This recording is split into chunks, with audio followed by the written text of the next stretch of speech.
Hello and welcome to Getaway Day, episode 54. Tomorrow is opening day. My name is Gautam. I'm joined by Mason, and we're going to hopefully get you ready for the season. Just generally talk about some players, talk about some teams, and just share our excitement for the fact that baseball is back. Major League Baseball is back tomorrow, so it's really exciting. And Mason, I understand you will be attending an opening day game tomorrow. Tell us about that. Oh shoot, I cannot hear you.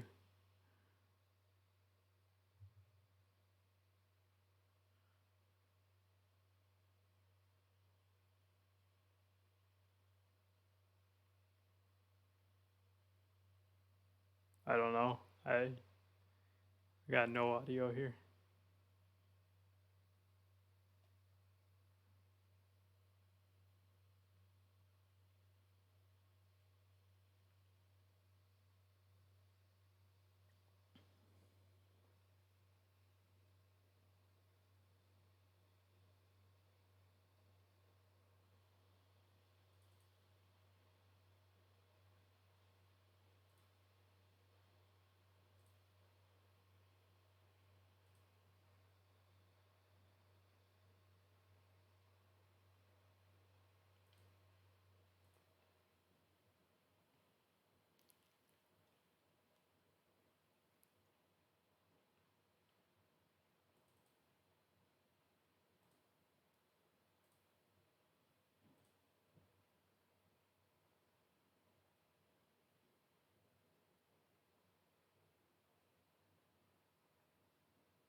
I can't hear anything.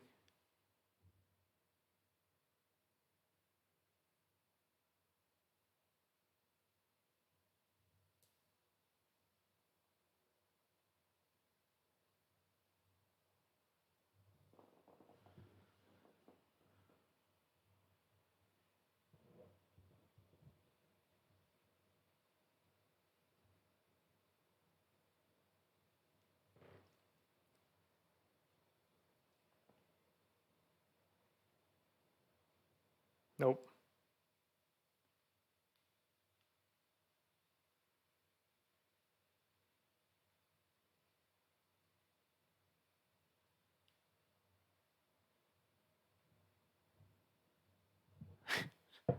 I got nothing. Not really sure if it's my fault or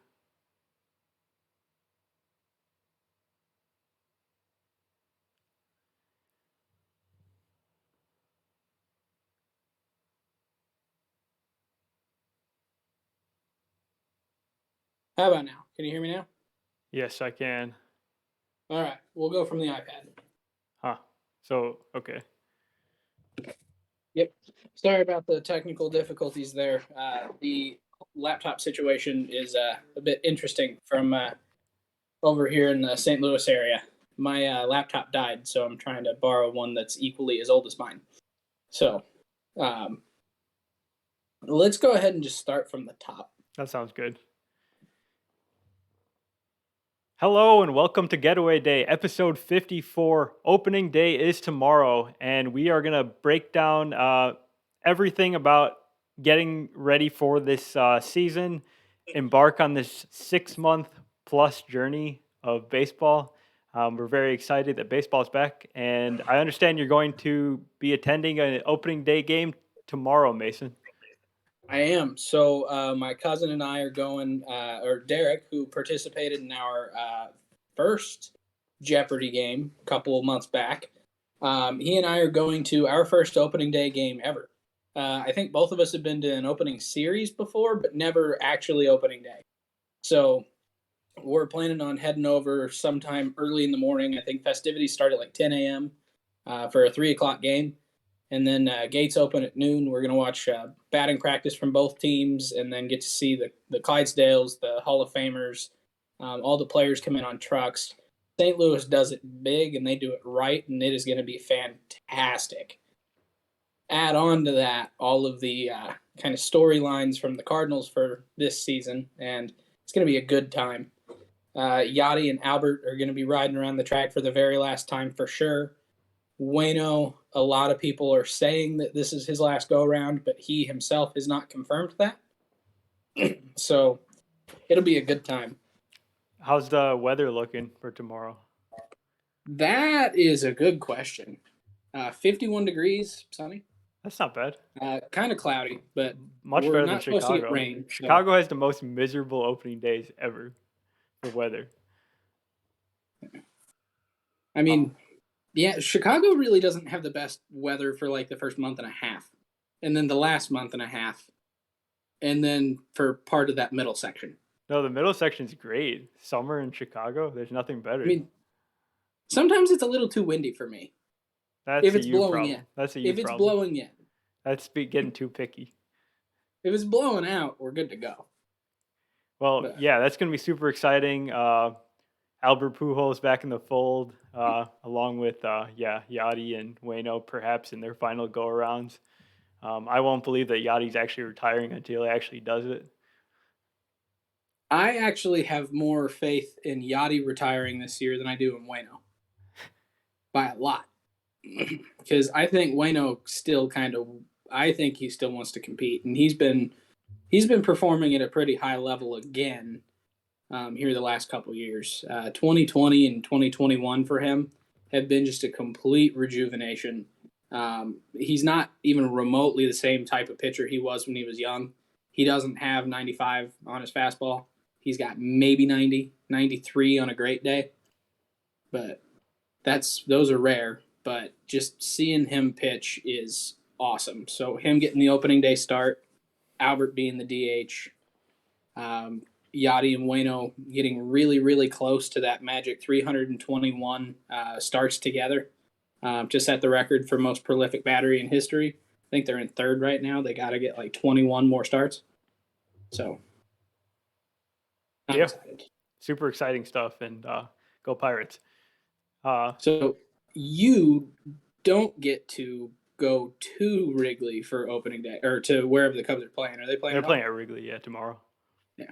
But what is your plan for opening day? I think I'm gonna just work from home and watch the game in the middle of the afternoon. It's gonna be great. That sounds like a good plan. Yeah. So, Yeah, Cubs and Brewers tomorrow, 1:20, first game of the day. good deal. And Wasn't supposed to be, but it is now. yeah, a couple rainouts, but for me, it's going to be a weekend of consuming ungodly amounts of baseball. Yeah, that's probably what our plan is too, for the most part. After we get back from the ballpark tomorrow afternoon. So Yep. Okay, so I think one of the biggest storylines that's kind of building up steam as the the end of spring training comes to a close here. Um, it's the youth movement and how a number of the biggest prospects in baseball are being put on opening day rosters around the major leagues, especially in the American League. So some of the guys that are getting the nod for the opening day rosters without ever having played in the majors before are Bobby Witt Jr., Julio Rodriguez with the Mariners, Spencer Torkelson with the Tigers, Bryson Stott with the Phillies, Josh Lowe with Tampa Bay. So, those are kind of the biggest name prospects. Are there any of those guys you wanted to talk about here? yeah. So one thing that this is just something that I thought yesterday whenever I noticed what position he's playing. Bobby Witt Jr. Why are you putting him at third? Put him at short. I want to see the boy play his position. Yeah, it Um, feels a little like I short-sighted, right? Like he's the future of the franchise, and if he's got a future at shortstop, might as well just start him off yeah, there right away. like I love Adalberto, but he can play third too. Yeah, exactly. I'd go ahead and move Adalberto. Now, they're probably looking at it from a defense standpoint, and Adalberto is probably a better defender than Bobby is right now. So, like, I get it. But come on. But Give me what I want to what see. they did actually makes very little sense to me because last year Mondesi played third and Nicky Lopez played short, and now they switched everyone's position. They Oh, yeah, switched because now Witt to Nicky's at third, second, right? Nicky Lopez to second, and Mondesi to short, back to short. So it's like I'm not exactly sure what the plan is here, but And then the other Wit is now basically a full time right fielder, right? yeah, yeah. And he actually just signed a contract extension for get another year, I, so he'll be okay, with the team through 24. I saw that they were reworking his contract, but I didn't see what that entailed. So good for him. Yes. Ashley's going to be upset when that means that he's not getting traded to the White Sox. Yeah, I mean the the Whit Merrifield trade rumors have been going on for years, and clearly that's their guy. They've always wanted to keep him, Yeah, and and to now, be honest, I never thought it made sense for them to get rid of him. yeah, yeah, So, but yeah. So, what do you think about J Rod though? yeah. So he is really exciting. 21 years old, clearly ready for the major leagues based off his performance in the spring. Obviously, he could still fall flat on his face, kind of like Kelnick did last year. But this guy's got all the potential in the world. I mean, to be honest, isn't he like maybe a top 3 hitter on the team already? Yeah, Yeah, yeah. like I who's think better than him probably on the team? Maybe Haniger, maybe Jesse Winker. There's not a yeah. whole lot of I was guys. Winker was kind of the first guy that came to mind for me. But yeah, Julio is really good. It's going to be awesome seeing him. Um, and then he's not actually the only rookie on that opening day roster because Matt Brash got the fifth starter job, I think, over in Seattle too, didn't he? Yes, he did. So Matt Brash really impressed in the spring training performance, and he'll be getting the first crack at that last spot in the rotation. And he's another guy that just, I mean, he was a okay prospect, but he really just popped off last year in the minor leagues. Just pitched at high A and double A and just dominated both those levels. So he's basically skipping triple A completely, and they think he's ready, and they're you got to give credit to the Mariners because they've gotten out, got a big free agent, Robbie Ray, made the trade for Winker and Suarez, and now they're putting their top prospects on the roster because they know that all the games in the season matter. They can't hold off some of their And best and this players. is and this is the year after they intentionally held down both Logan Gilbert and Jared Kelnick. Granted, Kelnick got off to a really slow start, got sent back down, and then came back up later, and still wasn't amazing. But just to see how that same franchise operated in 2 consecutive seasons, like one, they're trying to milk as much service time as they can. They kind of got lucky that Kelnick. Well, I guess service time still goes if you get option back down, doesn't it? No, that's when you don't accrue service time when you get option back. Okay, so basically he got 2 different chunks of service time in That's there. right. Yeah. All right, so they kind of got lucky from him sucking and getting option back down standpoint there But on the they'd service already time. held him down past the Yeah, point, so it was not but it was moot. it basically I think gets them to where if there's a oh shoot, what's the word for it? Chris Bryant did it. Oh, like a grievance or something. Yeah, basically there's no way that Kelnick can win a grievance based on that. Yeah, exactly. But so they got lucky there. But then now they're coming up and they released the video of when J Rod was told that he was going to make the team. And that was just awesome. Yeah, I that was loved really that. cool by Go, Scott Service, the manager. yeah. So if you guys haven't seen it, go to the Mariners Twitter account. And it's probably on their Facebook account too if you use Facebook. But just go watch that video of J Rod getting the actual news from Scott Service because that was a good video. But Yeah, so I'll ask you, how much of that shift in philosophy is because of the CBA? Because now we have rules in place where the top finishers in the Rookie of the Year that were on the roster from opening day can result in the teams gaining up to 3 draft picks. So that's a new addition from this CBA that did not exist last year. yeah, so initially, when we started hearing about some of these prospects that were getting the nod, my thought was, well, those were guys that were debatably supposed to be up last year. I think it might just be like a um, almost like a publicity stunt the CBA isn't really affecting it.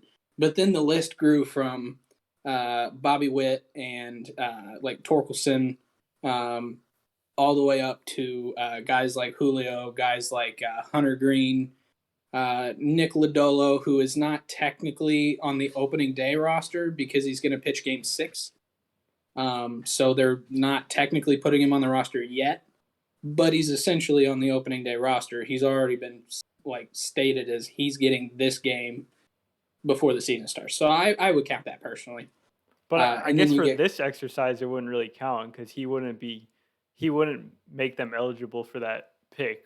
But I guess Hunter Green oh, does. So that's a good point. I forgot about that. Lodolo wouldn't make that. But you start seeing all these other guys that like are not the obvious like 1 through 3 prospects in the league that are getting the opening day nod, and it started making me think that yeah, teams are actually thinking our guys are good enough to go win Rookie of the Year, to go and in the next 2 to 3 years, um, potentially get top 5 in MVP, top 5 in Cy Young, does and so that carry over for the resulting years, or is it just for that first year? I thought it was just for no, the. it's for all 3, but I think they for all 3 years the same guy can basically. It's three, I so it's think 3 years. if you yeah, so if you get Rookie of the Year, then I don't think they can get more picks from you, but it basically gets them a pick sooner. So they're eligible to receive picks, I think, until you're no longer ARB or pre-ARB. So I I mean, think GMs that's will how do it. anything for another pick.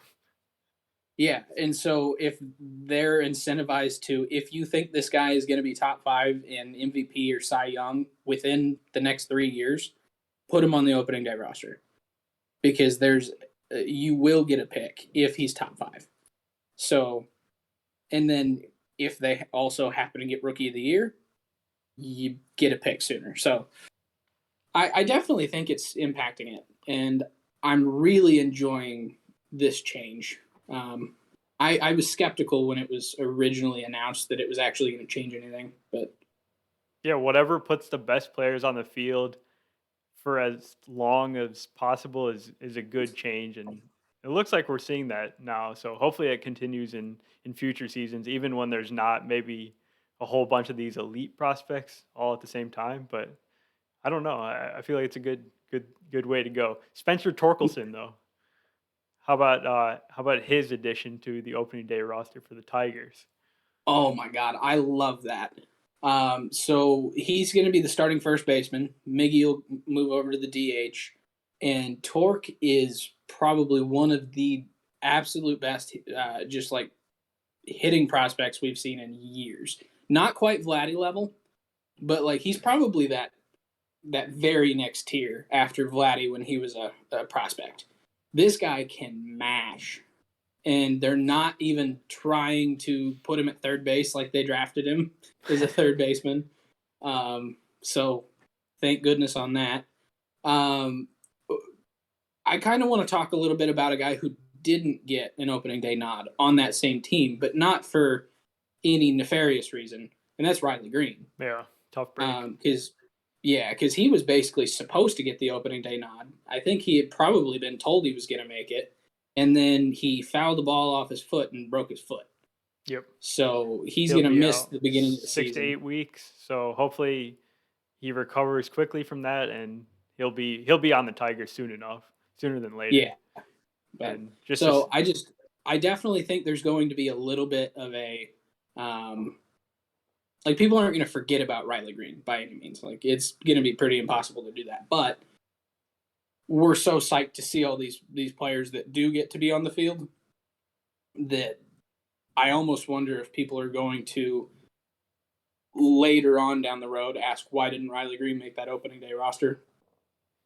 And it's just unfortunate circumstance, but that he deserves that spot. He earned it, and congratulations to him. Yep.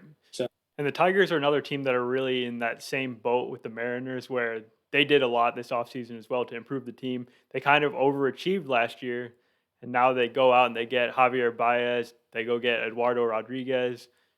They're putting their good prospects on the roster. Well, and they just got Brandon Lau, right? No, they got Austin Meadows Oh, Meadows, to right. fill the So they void sent for Isaac. yeah. Yeah, they sent Isaac Paredes back down to Tampa for Meadows there and he's going to take Riley's spot while Riley's out, I assume. Yeah, so Badu is going to shift over to center field. Then Meadows can play a corner along with the other outfielder who's I'm drawing a blank Robbie on. Grossman. Yeah, Robbie Grossman. Yeah. Kind of makes me think Robbie Grossman's going to be the guy that loses his job. Yeah, definitely. But yeah, good up and coming team. How about some of these other, maybe not the favorites for the rookie of the year? I guess Witt, Rodriguez, and Torkelson are easily the three favorites in the American League, but there's some other interesting prospects in the American League, like Josh Lowe, who now gets his opportunity in Tampa because of the trade of Meadows. So he's a guy that had an awesome season at AAA. He's got great plate discipline, hits for power, and runs a little bit too. And he can play a legit center field. And maybe that's the guy that's going to eventually take over for Kevin Kiermaier if he ever gets traded. Yeah, and that's a guy that I'm surprised hasn't already been traded in Kiermaier, but I'm guessing he'll be a deadline piece. But yeah, Josh Lowe is I don't personally know him all that much, but he's a Rays prospect. He's probably going to be really good. I'm excited to watch him. You've hyped him up a lot. Yeah. So, and I know that he is Low and Brandon is Lau. So we're That's good. right. We've got it sorted out. And Josh's brother is Nathaniel Lowe with Texas, just for your information. Oh, so they are brothers. They're brothers, yeah. Oh, interesting. Because I was actually going to mention Nate, and I just assumed they had the same name. And they all came from the Rays, which is the funny part. And then, so who are some of the National League Rookie of the Year favorites that are making it? Yeah, so the National League definitely doesn't have the same hype around these prospects, but there are still some good ones like Hunter Green, Bryson Stott, who made the Phillies team, and he's going to play third base initially, kind of splitting with Alec Boehm. So they have two chances to find someone that can kind of stick in that lineup, if not both. Yeah.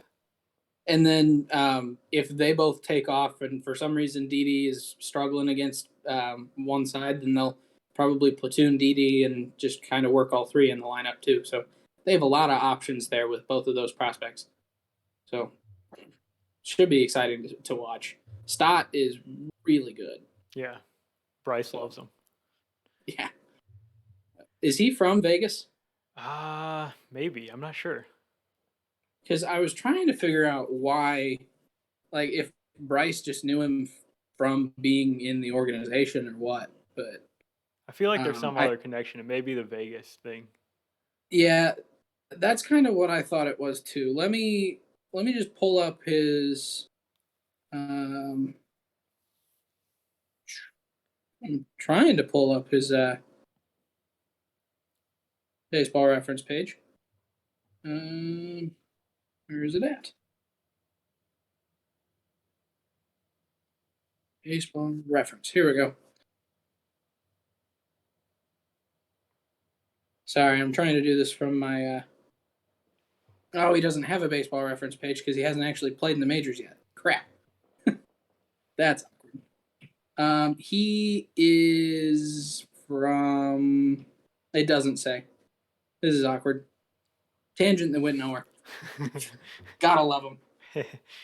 Yeah. So we talked about a number of these prospects, and we'll see plenty more promotions throughout the season. Always fun to keep an eye on how these guys that we've heard about in the minor leagues for so many years finally coming and seeing what they can do at the top level.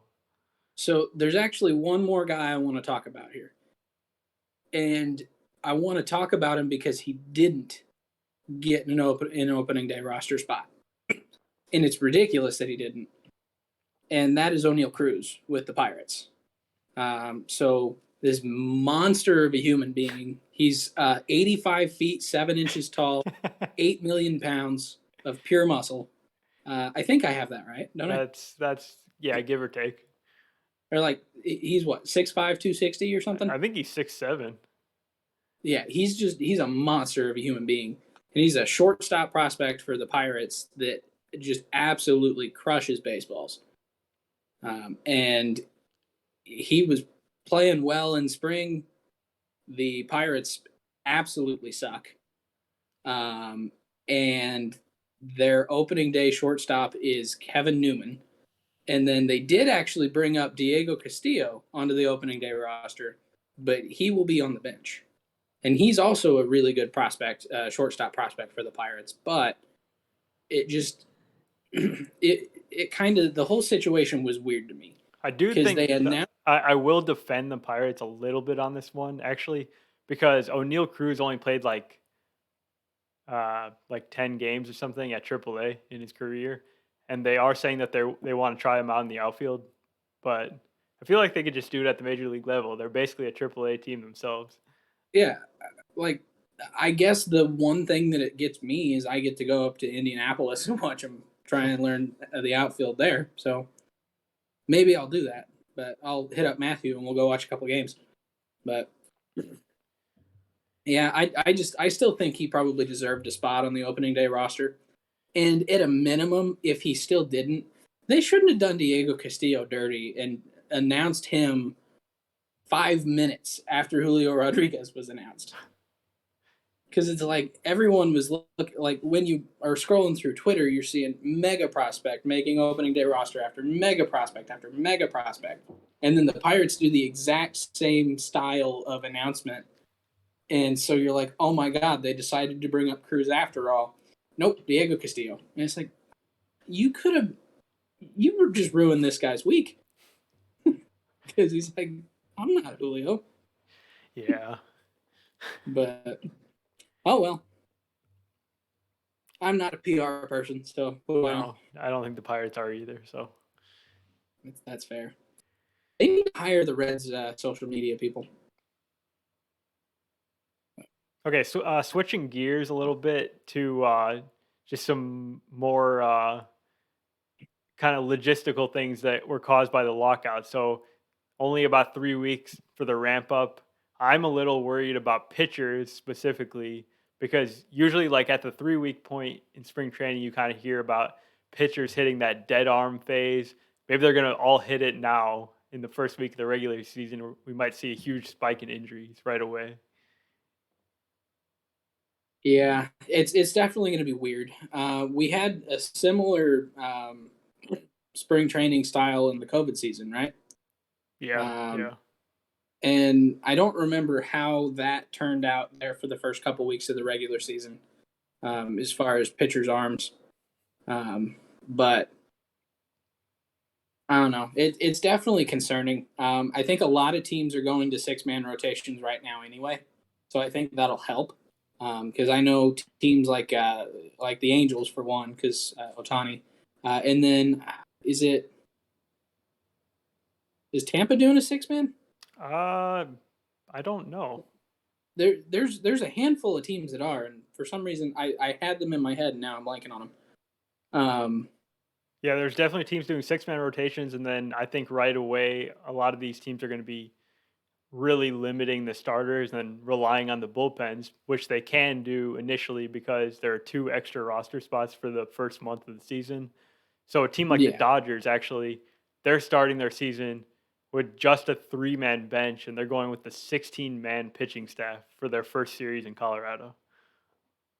dang. Yeah. See, for some reason, like I knew you could use the 2 extra spots however you wanted, but I thought you still had to have 13 position players. There's no restrictions for this first month. Okay, And then once it interesting. goes back, it'll have to be the even split, 13 and 13. Gotcha. So that makes sense. So, and I guess so. Probably the roster move that they made in conjunction with Pollock going over to um, The White Sox. The White Sox then was well, no, I guess they got a We got a reliever pitcher back. in return, yeah. Yeah. Who did they get? Craig Kimbrell. Oh, that was Kimbrel? For some reason, I thought that was a different trade. God, that's how much has happened this week. Yeah, there's been quite a few like minor trades, and who knows, we might see another one. There's rumors of Chris Paddock being shipped to Minnesota. Yeah. So He's the pitching version of IKF this offseason. what? He hasn't been moved. He's just been rumored to be traded to every team in the league. He hasn't actually been traded anywhere. Wait, for some reason I thought he went to the Mets. Was Yeah, that that was just the a rumor rumor. trade? That was the rumor with the Dom Smith, and that never actually happened. It didn't?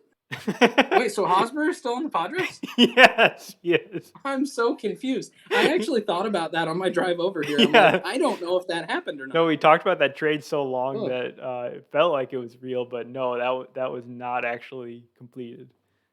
Okay, so I guess I need to make sure that this is real too, though. Jose Ramirez did get an extension. Yes, right? so that Okay. was the big news from today. Jose Ramirez, long-term Guardian, face of the Guardians now. And that's really exciting for the Cleveland fans because they have had some very bad situations with their star players over the years, not really being able to lock them down. In the case of Lindor, I actually disagree with something you had just said, and that is that JRM is the face of the Guardians because the face of the Guardians is the statues on the bridge outside the stadium. well, they should just replace it with Jose's face. That would be sweet. Yeah, he should just be their logo. Jose becomes the guardian of traffic. Yeah, I mean that guy he's just all swag all the time. Dude, their social media team today retweeted a picture from last year of him on a home run trot wearing a chain that had a picture of him holding his chain. Yeah, I've seen that chain. That man is amazing. He's the I'm only so guy in the glad league who can pull that off, I think. Yeah. But I'm so glad they locked him up. Like, I like to make fun of the Guardians just because it makes Matthew mad, but like that was a really good move on their part. Yeah, so for sure. And yeah, I hope they can build around him. Obviously, they've done great things with their pitchers over the years, but it can't just be Jose Ramirez and the pitchers. That's not enough. They did call up a top prospect of theirs. They did. For the Stephen opening day Kwan roster. getting the start in right field on opening day. So another guy that could be part of the next great Guardians team. And they certainly hope so, because outfield is kind of the bane of their existence. Yes, it is. So outfield and payroll. Yeah, but that's their own fault. Well, yeah, but yeah. Oh well. Okay, so yeah, just touching back on the injury thing again, I will mention that two of the biggest stars in the game are injured already in Jacob deGrom and Fernando Tatis. So that's not great. That's not a great look for baseball. Well, 3 Scherzer. Scherzer's gonna pitch on Friday, so I'm gonna say he's fine. Oh, he's gonna pitch Friday. Yeah. All right. I saw that Trevor Miguel. Tyler. That's his Tyler brother. Miguel. Wait, does he actually have a brother named Trevor? Yeah. He's also a pitcher. God. That's gonna confuse the hell out of me. So which one's on the Mets? Tyler. Tyler Miguel. So he's getting the opening day start with the DeGrom shoulder injury, right? Or his elbow? Yeah, it's a shoulder. It's like a bone thing. So supposedly it's not too big of a deal. It's just a matter of that healing process is going to just take some time. Gotcha. And then Scherzer strained Scherzer strained his hammy. So they're down. Yeah, but good for the Miguel brother getting the opening day start. T. Miguel.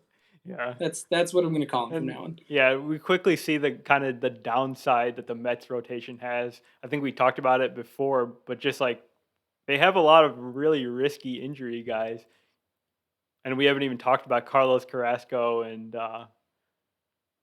Chris Bassett, who's also kind of old. So it's like and Tawan Walker. Yeah, who hurt himself again in his last start. So him too. Yeah. So. And then Tatis, the whole Tatis situation.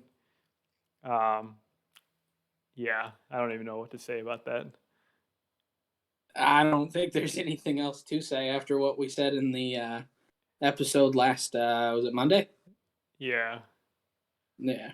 So that was just a unfortunate situation that arose from a bunch of unfortunate situations and uh, being young and dumb. I think is maybe the right way to say that. I think so. Then Yeah. so, All but right, so I'm going to put you on the spot here a little bit.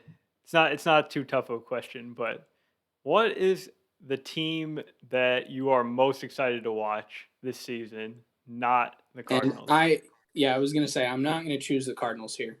Um,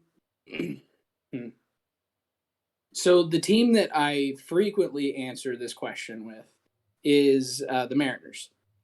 So pretty much every year or two, I find a team that's kind of up and coming that I think is going to be really good, and I jump on the bandwagon and I ride it until they're good. Did that with the Padres a couple years ago, and recently I've kind of picked the Mariners. And I like all of these young guys that they have. Jerry DePoto has been wheeling and dealing for years, seemingly not knowing what he was doing, just making trades to make trades. But now Jerry's trades are meaning a lot, and they on paper make this team really, really good. And they're definitely still relying on some young talent that may or may not pan out, but that's the part that makes it fun. So that's the team that I'm watching. Guys like Matt Brash, like Julio, it's still Logan Gilbert and Kelnick, um, and some guys that may or may not be up later this year, and like George Kirby next year or the year after that, and Emerson Hancock, and Noel Marte. Like there's just so much to love about that franchise right now, and we saw what they did last year with a kind of okay at best team. This team is significantly improved from that, and I think there's nowhere for them to go but up. So that's my pick. Good pick. Yeah. I want to talk about the Twins for a second here because I think they're another team that we really need to be applauding for the way that they've gone about their offseason. Because last year, midseason, they went off and they sold Nelson Cruz. They traded Jose Barrios. So it looked like they were headed towards the rebuild path. And now this offseason, they go out and they get Carlos Correa. They trade for Sonny Gray. They trade Josh Donaldson and make a bunch of moves, change the team basically in a big way. And, they're kind of playing the middle with the expanded playoffs. More teams, I think, are going to be trying to actually win, and less teams are going to be taking the tanking path. I don't think the tanking path really exists anymore. And that's a No, good it thing. definitely feels like there's a few teams that think it exists, and they're going to try and exploit it for a year or two and see that it fails. Yeah. But I think by the time this CBA is up, tanking will be um, pretty minimal at best. Yeah. It'll still exist because I'm sure like the small market teams can definitely milk the draft system still, um, but we'll see. Yeah. And that brings me to another question that I have for this season, and that's with the expanded playoffs, when it comes to be trade deadline season, are the teams going to be uh, more willing to make trades, or are there going to be more trades or less trades because more teams are in it? So I'm trying to think what happened in the shortened season because there was expanded playoffs there. Yeah, even Um, more expanded than they are now with 12 teams or 14, right? yeah, and I'm trying to remember what happened at the deadline then. Yeah, Like that was a that's not a weird great season that's not overall. a great comparison because that season was just completely out of there. Like, Well, yeah. Well, so I guess let's look back then in 2011 versus 2012. You added one more team per league that could technically make the playoffs. Granted, it's the wild card game, so it like wasn't a huge incentive maybe to start dumping money and stuff into your team in the middle of the season. But I think you did see some more moves there. The teams that were completely out of it were definitely moving, I think, more of their guys. Um, and maybe that's just me making stuff up to talk. I don't know, but uh, I feel like you'll see a lot more moves. Some of them might be they might look a little bit more even. You have like a piece going each way that both team needs to Yeah, improve. that's exactly what I was gonna say. Like we just saw with the Kimbrel for Pollock trade. It's like an actual trade, major leaguer for major leaguer, helps both teams. It's like a perfect trade basically. Um, Yeah, I want to see more trades like that where it's not prospects or cash or draft picks or whatever going one way. I I definitely think major leaguer for major leaguer trades are probably gonna be more interleague trades. Just because it it's gonna be hard for them to justify helping the team that they're probably gonna play. So you'll see more trades like between the White Sox and the I feel like you Dodgers. shouldn't be worried about it. Like if you're helping yourself, that's all that matters. I mean, yeah, but they're still gonna do it anyway. Yeah. Like you never No, you're see right. like There's no Red Sox and Yankees interdivisional trades. trades. Yeah. Yeah, like you never see interdivisional trades hardly. No. Cardinals and Cubs have traded like what 4 times in history, Yeah, and they're the not. Cubs get screwed every time. Yeah, we trade you Lou Brock. Yeah, Yeah. Oops. but yeah, No, so yeah. it'll be interesting to see how it changes this year. Um, how about the baseball, I wish was not a topic of conversation, but it has been for many years now, where it Do we know seems what it's gonna? Do we we know what have it's no gonna be this idea. year? We have no idea what we're gonna get. Maybe we're getting juice balls again. Yeah. Maybe we're getting dead balls. Maybe we're getting kind of neutral balls. We really don't know. We do know that there are going to be humidors in all 30 parks for the first time, so that should hopefully keep things consistent across the league, which I think is pretty pretty well needed. But Now, 29 of the teams are going to keep baseballs in their humidor. Meanwhile, the Yankees are going to have cigars. that's right. Yep. And apparently Oakland doesn't have a like a storage place for the balls, so you're supposed to keep the balls at 70 degrees, and they don't even have like a controlled room to do that in their facility. So I mean, I'm not I'm surprised. not They're either. still at the Yeah. Coliseum. Like the Coliseum's only got so much. There's a reason they're probably moving to Vegas. Yeah. Although the cooling bills on that 70-degree room are going to be a lot more expensive in Vegas. Just like to point that out. Yeah. Don't tell John Fisher. He'll try to move to some other city. Fargo, North Dakota. Yeah. It's never hot there. No, Um, it's. I'm curious to see if at any point this year if they try and use a form of the prototype balls they were dealing with last year. Excuse me, I got the hiccups. Um, uh, if they use any form of those prototype balls that had the stick 'em like built into the ball essentially or texture on the ball to give more grip because there hasn't been a whole lot of talk this offseason about the whole sticky stuff thing that happened last year. But I imagine they're still going to be doing the checks this year. they're doing the checks, and they're doing the checks more randomly, and they're actually checking the pitcher's hands now rather than just the hat and the belt. And the So inside of the glove. yeah, because people thought that, or it was pretty clear that a lot of pitchers started finding ways to conceal their sticky stuff maybe on their hands, and they basically just started using it at the end of the season again. I mean, they're always Yeah. going to find ways to do it. So Yeah. But so I'd be curious to see if they try and implement that new ball as well. Which, if that's the case, how insane is it going to be this year with like 8 different balls versus 2 that we're just randomly going to be switching between in the middle of a game? We'll have humidor balls. We'll have non-humidor balls. We'll have the juice ball. We'll have the unjuiced ball. We'll have the stickum ball. We'll have the non-stickum ball. We'll have slightly raised laces balls and slightly lowered laces balls. yeah, Like it's way too complicated. the That's kind of the one thing that I'm concerned about with this league that is going to make it kind of a circus. Either, if not this year, next year, because something's going to happen with the ball. And I hope they get that sorted out and kind of publicize what they're doing. Because just dumping together the different batches last year and then it leaking out later was kind of a really bad PR move. But yeah, oh well.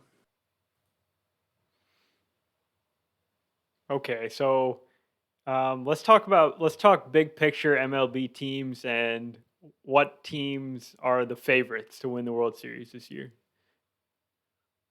So I right at the top you have the defending champs, the Atlanta Braves, getting Ronald Acuna back in May is a DH, and then later probably in the field, and the Dodgers.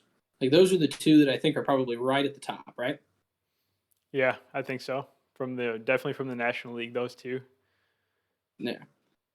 From the American League, I would one would have to assume the Blue Jays are one of the top three teams in the American League, if not like top or number two.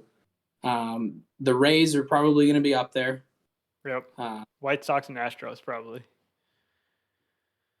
yeah, yeah, that sounds about right.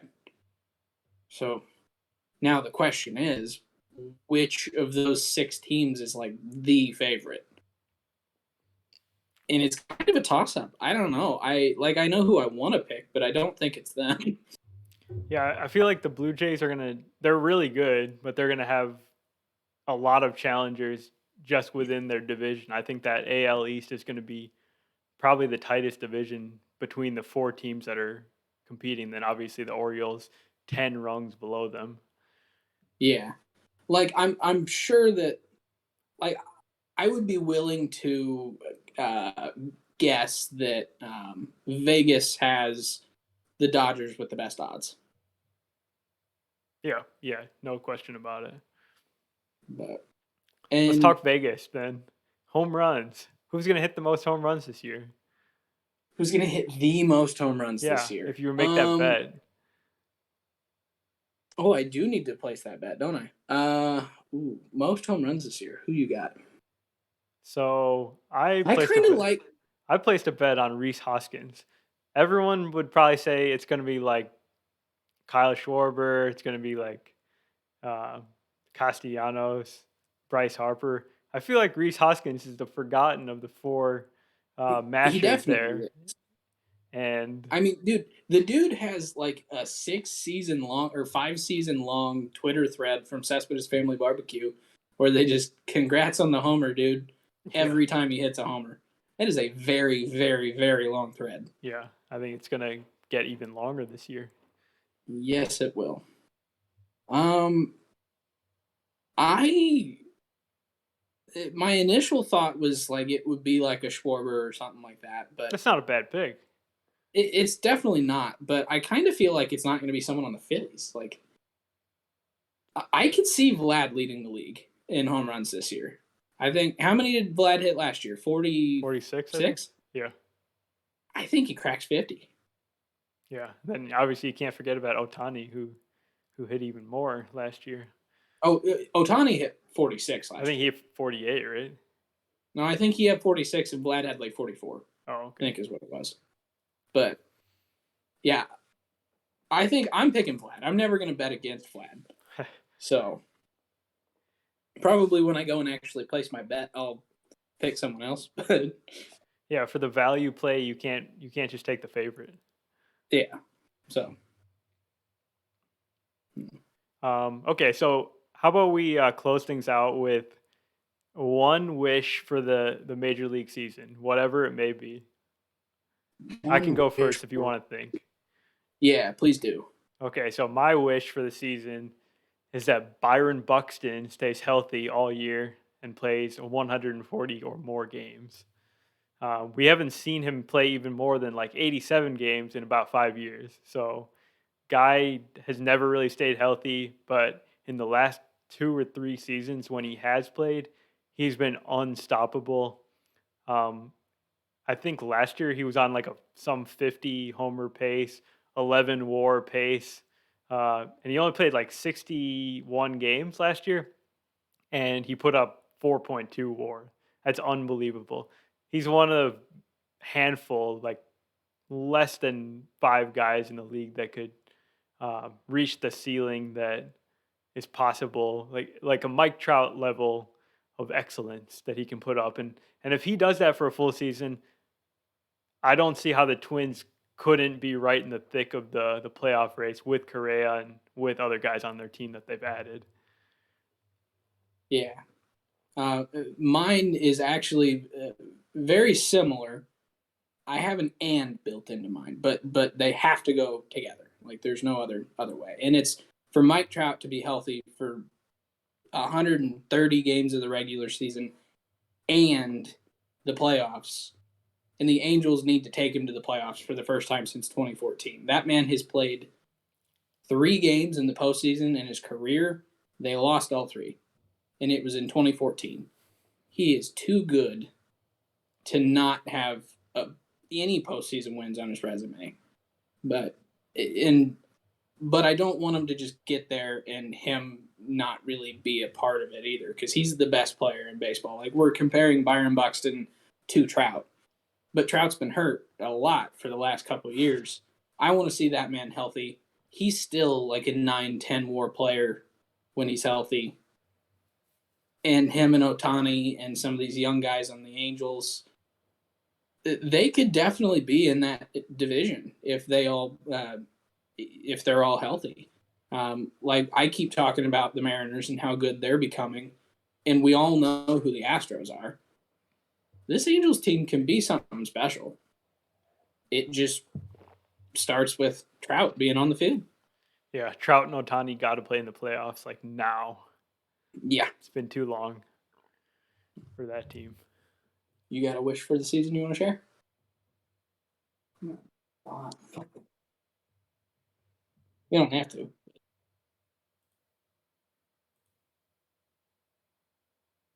Come back. We'll come back to Derek in a minute. Okay, sounds good. Yeah. I mean, there's plenty of other things we can talk about. Anything else you want to touch on here before we get out of here? No, I think just this is going to be an awesome season. I think everything leading up to this season kind of sucked. There Really was the did. COVID season. There was just kind of a generally weird 2021. Then we had the lockout. And now we're back, and things are on the up and up.